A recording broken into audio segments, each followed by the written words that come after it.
Pantomime. Boris Johnson's fishy statement suggests Brexit sellout is near, says ex-MEP. Today's joint statement with European Commission Chief Ursula von der Leyen proves Boris Johnson is on the brink of caving into the EU, former Brexit Party MEP David Bull has claimed. And he warned he and his former colleagues were ready to get back into ring politically if Mr. Johnson signs up to a deal which compromises British sovereignty.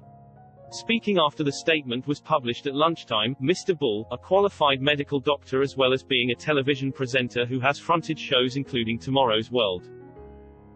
Look at the language of that statement. The fact that it is a joint statement is really fishy for a start. There is also no deadline for the ongoing talks, which is also really suspicious. Also, the political language has changed dramatically, so it's all about being constructive and working together. Look at the language of that statement. The fact that it is a joint statement is really fishy for a start. There is also no deadline for the ongoing talks, which is also really suspicious. Also, the political language has changed dramatically, so it's all about being constructive and working together. I thought, well, hang on a minute, we weren't saying that last week. I think the whole thing is orchestrated. Mr. Bull said Mr. Johnson was aiming to capitalize on people's fatigue when it came to the whole subject, something he labeled Brexhaustion.